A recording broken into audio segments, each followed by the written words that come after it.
안녕하세요. 한류 소식과 해외 반응을 소개하는 정치클래스TV입니다. 오늘은 한한령 속에서도 왜 중국은 K드라마 늪에 빠져 허우적거릴까란 주제로 그동안 외신과 중국 언론에서 보도한 내용을 참조해 분석해드리겠습니다. 한류는 1990년대 후반 한국 TV 드라마가 중국과 대만에서 큰 인기를 끌면서 시작됐습니다. 1997년에서 1998년 아시아 금융위기로 인해 한국의 제조업 부문에서 막대한 손실이 발생했고, 이로 인해 소수기업이 엔터테인먼트 부문으로 눈을 돌리게 되었습니다. 뉴욕타임즈에 따르면 한국은 1998년부터 일본으로부터의 문화 수입에 대한 제한을 해제하기 시작했습니다. 임박한 일본 영화, 애니메이션, 만화, J-팝의 공격에 대처하기 위해 한국문화부는 전국 대학에 문화산업과를 300개 이상 신설할 수 있도록 대폭적으로 예산을 증액했고, 비슷한 시기에 한국 엔터테인먼트 수출을 위한 노력이 이루어졌다고 뉴욕타임즈는 보도했습니다. 홍콩 시립대학교의 다니 마드리드 모랄레스는 다음과 같이 썼습니다. 1990년대 한국의 새로운 상업-TV 방송국이 개설되면서 품질을 높이기 위한 투자가 특히 두드러졌습니다. 시청자 쟁탈전은 작품 수 증가, 주제 다양화, 대본 참신화, 전체적인 예능성 향상 등을 특징으로 하는 한국에서 드라마 전쟁을 가져왔습니다. 이 현상은 곧 확산되었고 1997년 중국 중앙텔레비전에서 사랑이 뭐길래가 방송되면서 해외 최초의 대규모 K드라마 팬덤 물결이 촉발되었다라고 2014년 홍콩 언론이 보도합니다. 한국 드라마가 중국에 소개된 직후 베이징에 있는 라디오쇼인 서울음악스튜디오를 통해 한국 음악이 방송되었습니다. 이 음악도 인기를 얻었습니다라며 1999년 11월 중국 국영신문인 베이징 청년일보는 한국 TV 드라마 대중가요에 대한 중국 관객의 열광을 묘사하는 기사를 제기합니다.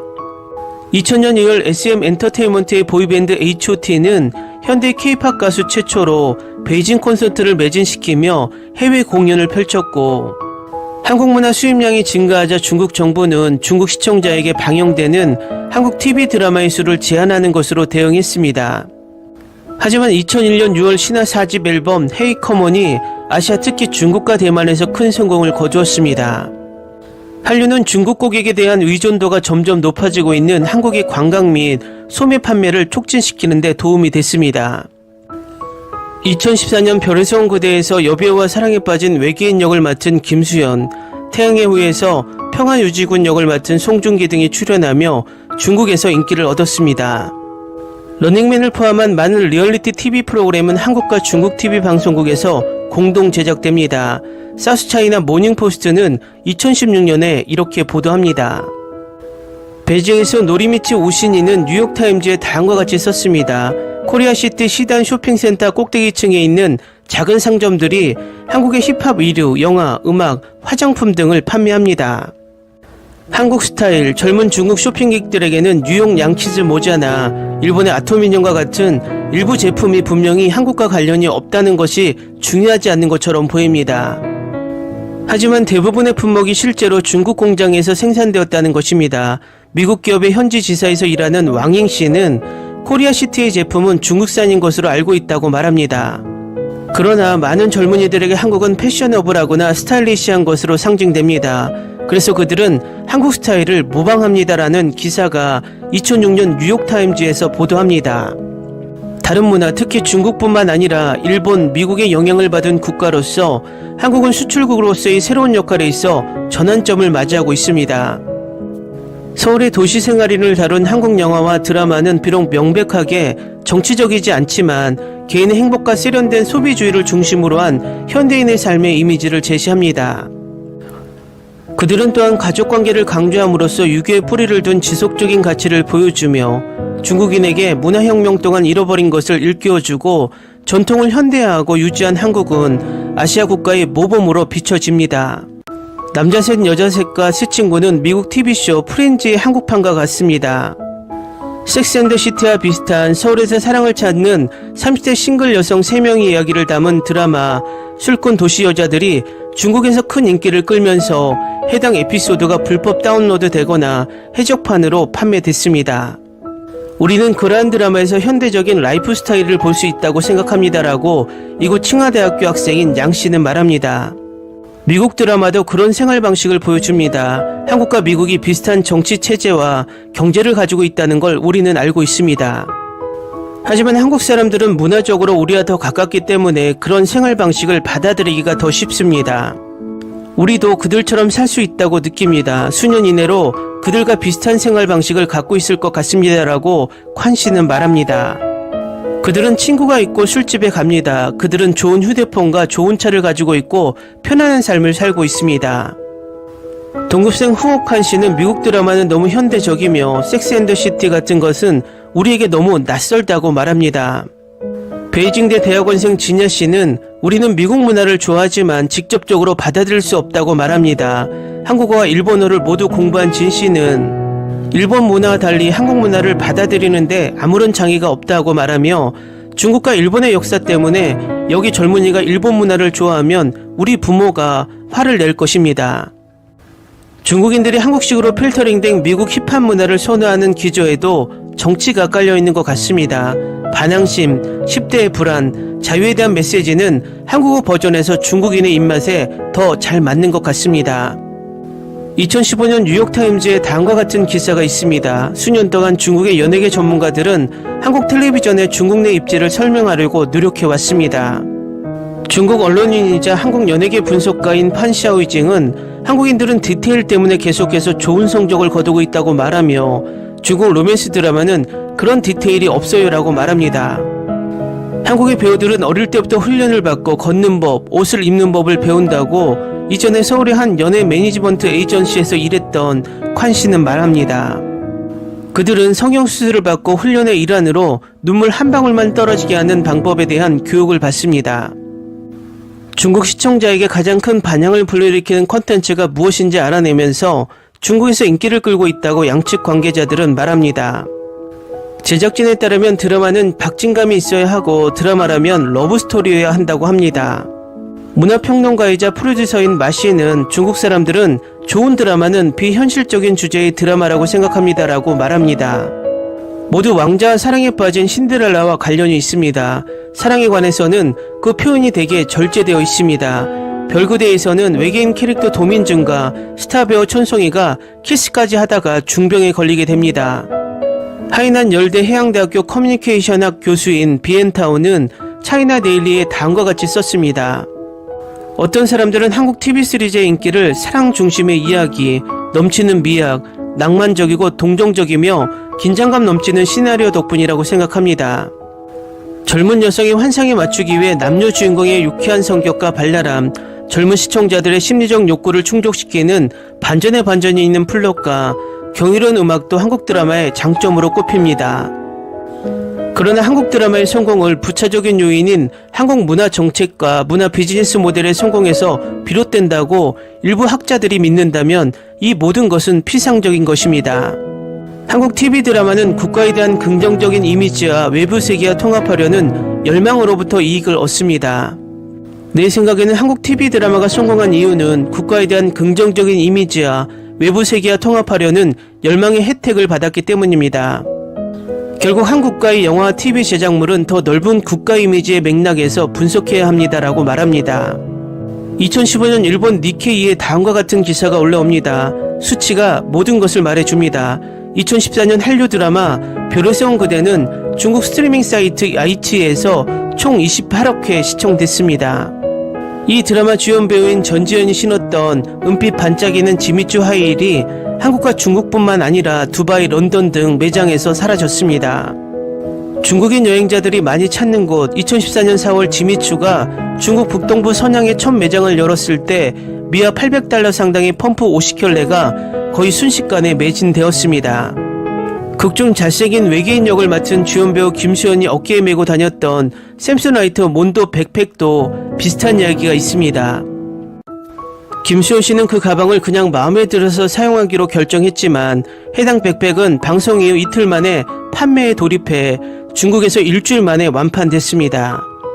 2014년 미국 언론 비즈퍼드 기사에 따르면 한국 드라마 별에서 온 그대는 중국에서 엄청난 인기를 끌며 중국 팬들에게 온갖 미친 짓을 하게 만들었다고 보도합니다. 2013년 12월 첫 방송된 이 프로그램은 한국에서 평균 24%의 시청률을 기록했지만 이후 중국에서도 대규모 시청자를 끌어모으며 중국 동영상 스트리밍 플랫폼인 iQIYI를 통해 온라인에서 2014년 3월까지 조회수만 145억 회에 이르렀습니다. 2015년 뉴욕타임즈에서는 다음과 같이 보도합니다. 400세의 하버드 출신 외계인이 오만한 여배우와 사랑에 빠지는 이야기를 다룬 한국 TV 드라마에 대한 중국의 집착은 작년에 너무 열광해 중국에서 온라인 스트리밍 회사들이 경주를 시작했습니다. 다른 한국 텔레비전 프로그램에 대한 라이센스 권리 경쟁 때문에 가격을 거의 10배로 부풀렸습니다. 이 드라마는 중국에서 전국적인 열광을 불러일으키며 중국의 영부인 펑리위안까지 열병에 휩싸였습니다. 중국 인민일보는 그녀가 칠흑 같은 머리에 외기심장이 뛰는 주연 배우와 그녀의 남편 시진핑 주석의 젊은 시절의 육체적 유사성에 대해 논평한 것을 인용했습니다. 별에서 온 그대와 같은 드라마층의 타겟층은 대부분 미국의 인기 시리즈 대신 나우칸즈, 즉 뇌사 드라마를 선호하는 중국의 10대에서 40대 초반의 여성입니다. 왕자의 게임, 하우스 오브 카드와 같은 드라마를 좋아하는 부류가 아닙니다. 별에서 온 그대는 1990년대에서 2000년대 초반 프렌즈와 마찬가지로 매우 이례적인 작품이었다라고 중국 소우닷컴의 한국 콘텐츠 전략을 총괄하는 그레이스ኳ는 이렇게 말합니다. 우리 모두 그런 드라마를 만들고 싶지만 아직까지 그 역량이 되지 못하고 있습니다. 킴벌리 왕은 미국 언론 비즈포드에 다음과 같이 말합니다. 이 드라마는 여주인공이 가장 좋아하는 음식 조합 때문에 치킨과 맥주에 대한 모든 종류의 트렌드를 촉발시켰습니다. 그 결과 해당 에피소드가 방영된 후 몇 주 동안 중국의 마이크로 블로깅 플랫폼에 치킨과 맥주에 대한 게시물이 370만 개가 넘었습니다. 심지어 중국의 A급 연예인들도 이러한 추세에 동참했습니다. 중국 여배우 가우이아는 자신의 인스타그램에 첫눈, 내 프라이드 치킨과 맥주는 어디 있지라는 문구와 함께 사진을 게시했습니다. 중국 동부 장수성에서는 한 임산부가 밤늦게까지 이 드라마를 시청하고 프라이드 치킨을 너무 많이 먹어 유산할 뻔했습니다. 그 당시 베이징에서 중국 관리들이 만났을 때 이 드라마는 가장 뜨거운 논의 주제였습니다. 그들은 왜 중국이 드라마를 이렇게 인기 있게 만들지 못하는지에 대해 토론했습니다. CPPCC 전국위원회는 심지어 별에서 온 그대가 촉발한 광신주의가 중국 문화의 자존심을 손상시켰다고 판단하기까지 했습니다. 2016년 AFP 통신은 다음과 같이 보도했습니다. 아시아 전역에서 수천만 명이 이번 주에 중국 정부에서 경고를 촉발한 인기 한국 드라마 시리즈의 피날레를 보기에 자리에 앉을 것입니다. 2명의 젊은 스타 때문입니다. 태양의 후예는 전쟁으로 폐허가 된 가상의 국가 우르크로 평화유지 임무를 맡은 육군 대위가 그곳 의료 NGO에서 일하는 외과의사를 만나 사랑에 빠지는 이야기를 그립니다. 16부작으로 구성된 이 프로그램은 한국 방송사 KBS에서 인상적인 시청률을 얻었지만 실제 성공은 해외에서 이루어졌습니다. 이 시리즈가 시작되며 K-팝과 K-드라마의 소위 한류를 부활시킨 것으로 호평을 받으며 2000년대 초반 아시아 전역으로 확산됐다고 AFP 통신은 전합니다. 동영상 스트리밍 사이트 iQIYI.com에 동시 방송되어 누적 조회수 25K 이상을 기록하는 등 중국에서 특히 인기가 높았으며 중국 웨이보에서 검색 및 토론 주제 1위에 올랐습니다. 트위터에 드라마를 계속 보면 괜찮은 남편을 찾을 수 있을까요? 한 웨이보 이용자는 자신이 주연 배우 송중기 캐릭터에 완전 사랑에 빠졌다고 글을 올립니다. 이러한 강박적인 갈망은 중국 공안으로부터 송중기병으로 고통받고 있는 수만 명의 중국 여성에 대해 조롱의 경고를 촉발시켰습니다. 중국 문화부는 웨이보 계정을 통해 남자 스타나 여자 스타를 쫓을 때 너무 푹 빠지지 마세요. 때로는 당신의 무심코 한 말이 당신을 진심으로 아끼는 사람들에게 상처를 줄 수 있기 때문입니다라고 경고합니다. 태양의 후예는 대부분 그리스에서 촬영됐으며 중국은 이 드라마를 비싸게 구입했습니다라고 종강은 포브스에 다음과 같이 밝힙니다. 바이두의 비디오 스트리밍 계열사인 iQIYI는 에피소드당 미화 25만 달러에 중국에서 드라마를 스트리밍할 수 있는 독점권을 구입했습니다. 이는 총 드라마 제작 비용의 약 40%에 해당합니다. 이 드라마는 한국 드라마 최초로 한국과 중국에서 동시에 개봉됐으며 플랫폼에서 15K 이상의 조회수를 기록했습니다. AFP는 한국 드라마는 일반적으로 후속편이 촬영되기 전에 방송을 시작하기 때문에 시청률을 높이는 대본 조정이 가능하다고 보도합니다. 하지만 태양의 후예는 전 회가 사전 녹화돼 큰 위험이 있었다고 한국 제작사 넥스트 엔터테인먼트 월드가 밝혔습니다. 관계자는 과거 사전 제작 드라마 중 흥행에 성공한 작품이 없다고 말합니다. 그러나 중국에서의 첫 번째 동시 방송을 위해서는 베이징의 검열 규정을 통과시켜야 했습니다라고 AFP에 밝힙니다. K드라마의 성공은 K드라마를 수익성 있는 문화수출품으로 만든 핵심 요소인 매력적인 주연 배우, 멜로드라마, 로맨스에 기반을 두고 있습니다. 전문가들은 이 드라마가 차별화되는 점은 군사 평화 유지, 낙관적인 애국심이라는 현대적 배경, 그리고 아마도 가장 결정적으로는 지나치게 한국적이지 않은 K드라마라는 사실이라고 말합니다. 윤석진 충남대 국문학과 교수는 아시아에서 쓰나미, 지진 등 수많은 자연재해가 일어나는 시기에 이 시리즈는 보편적인 인류애를 보여준다고 말합니다. 윤 교수는 그리고 한국이 아닌 해외를 배경으로 해서 해외 시청자에게 더 어필이 된다고 말합니다. 특히 여자 주연인 송혜교가 좋아하는 화장품, 의류, 패션 액세서리를 사들여 ichi.com 온라인 쇼핑 사이트에서 판매하는 미니 산업이 탄생했습니다. 콴은 뉴욕타임즈에 다음과 같이 썼습니다. 중국의 엔터테인먼트 규제 당국이 개입하여 중국의 빠르게 성장하는 온라인 비디오 시장을 억제하기 위한 광범위한 캠페인의 일환으로 외국 TV 콘텐츠에 더 큰 제한을 가했습니다. 중국의 온라인 비디오 업계에 종사하는 많은 사람들은 새로운 지침을 의심합니다.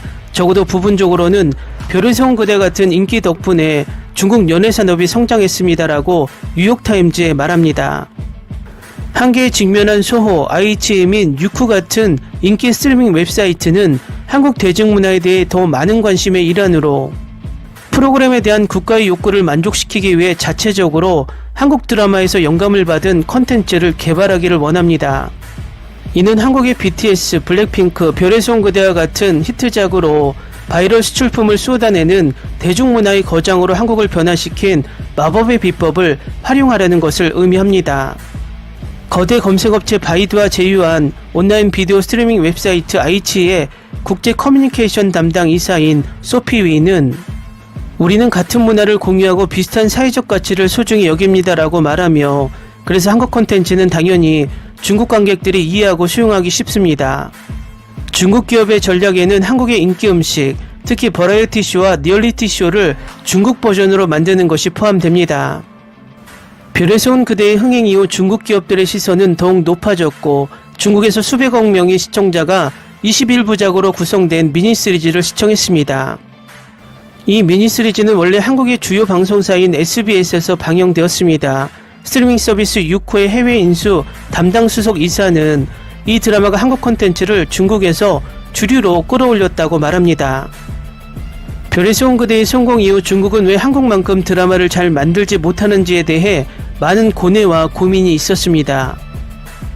윌리엄 완은 워싱턴 포스트에 다음과 같이 썼습니다. K드라마가 중국에서 만들어낸 열풍을 잘 알고 있는 중국의 정치자문기구의 위원회는 왜 중국이 그렇게 훌륭하고 큰 드라마를 만들 수 없는지 한탄하며 오전 내내 시간을 보냈습니다. 문화연예계 대표회의 일각에서는 중국이 검열 때문이라는 비난도 나왔습니다. 중국의 검열은 유명한 감독이자 CPPC의 회원인 펑샤오강이 회의에서 완곡하게 표현한 심사승인 제도다라고 말하며 그는 영화가 엄격한 검열을 받기를 기다릴 때 가슴이 떨린다라고 말합니다. 한 중국의 제작자는 내 날개의 상상력이 모두 부러졌다고 말합니다. 그러나 그는 아마도 바로 검열관들을 불쾌하게 할 것이라는 위험성 때문에 더 자세한 내용을 거론하지 않았습니다. 많은 사람들은 한국 드라마의 인기가 중국인의 문화에 대한 신뢰에 큰 타격을 입혔다고 생각합니다. 이것은 단순한 한국 연속극 그 이상입니다. 이는 우리 문화의 존엄성을 훼손합니다라고 한 CPPCC 회원이 말합니다. 외국의 인기 엔터테인먼트가 중국에게 손짓을 하게 된 것은 이번이 처음이 아닙니다. 2008년 드림웍스의 쿵푸 팬더가 중국에서 엄청난 히트를 쳤을 때 이 작품도 비슷한 자기 검열을 불러일으켰습니다. 많은 사람들이 왜 미국 제작자들이 중국에서 풍푸를 배우는 뚱뚱한 팬더의 드라마와 유머를 찾아야 했는지에 대해 질문했습니다. 이번에는 한국 드라마에 대한 불안감이 지역 경쟁에 대한 씁쓸함을 동반합니다. 중국은 오랫동안 스스로를 동아시아 문화의 원천으로 여겨왔지만 중국 대중문화에서 일본 만화와 한국 연속극이 차지하는 비중은 이러한 관점에 도전하고 있습니다. 그리고 중국 공산당 최고 지도자 7명 중 1명이 이 문제에 무게를 두기도 했습니다. 베이징 뉴스에 따르면 왕치사는 더 중요한 입법회의 중에 한국 드라마가 우리보다 앞서 있다라고 놀라운 발언을 했다고 전합니다. 왕치사는 현재 진행 중인 광범위한 반부패 캠페인을 담당하는 중앙기율검사위원회 위원장입니다. 그러나 그는 한국 연속극은 드라마에서 볼 수 있는 전통 문화의 측면을 중국이 어떻게 가치 있게 여기는지를 강조하기도 한다고 말합니다. 한국 드라마의 핵심이자 영혼은 중국 전통 문화의 정수입니다라고 왕 씨는 말합니다. 그냥 TV 드라마 형식으로 중국 전통 문화를 전파하는 거죠. 콴은 뉴욕타임즈에 다음과 같이 썼습니다. 9월에 발표된 새로운 규정에 따르면 외국 TV 프로그램은 중국 온라인 비디오 스트리밍 사이트에서 TV 콘텐츠의 30% 이상을 차지할 수 없습니다. 또한 모든 외국 TV 프로그램은 스트리밍 되기 전에 법률 간의 검토를 받아야 합니다. 한국 제작사들은 여전히 빠르게 성장하는 중국 온라인 시장을 활용할 수 있는 방법을 찾고 있습니다. 오전에 올린 영상부터 중국이 왜 K드라마에 허우적거리게 되었으며 왜 한한령을 내릴 수밖에 없었는지 그 이유를 외신을 통해 알아봤습니다. 결과적으로 중국은 아직도 K드라마를 따라올 수 있는 역량이 부족하고 중국 국민들은 K드라마에 허우적거리고 중국 정부는 그것이 못마땅했고 대외적으로 싸들라는 정치적 이유였지만 중국 고위 당국자들은 K드라마가 중국 문화를 흉내낸 것뿐이라며 자기 위로를 하며 K드라마를 막은 것입니다. 문화란 좋은 것은 받아들이고 흡수하고 더 좋은 것으로 발전시켜 성장하는 것입니다. 그렇지만 중국은 문화를 검열하고 좋은 것은 막아버리는 짓을 21세기에 하면서 여전히 숨어서 K드라마를 몰래 보며 허우적거리고 있다는 것입니다. 정치 클래스 TV는 한류 외신과 해외 반응을 꾸준히 쫓아가 보겠습니다. 재밌게 잘 보셨나요? 여러분의 구독, 좋아요, 댓글, 알림 설정은 컨텐츠 제작에 큰 힘이 됩니다. 그리고 항상 하시는 일마다 대박 나시고 행복하시길 바랍니다. Ni se te ocurra. Olvida el ganso y los tomates. No hables de las ballenas. No es un acuario. No actúes como tonta. Que eras una genio. ¿Sí? No vayas a presumir, a la gente no le gusta eso. Y no digas cosas sin sentido. Y bueno, ¿terminamos? Hasta pronto. Abogada, tengo mucha curiosidad por conocerla.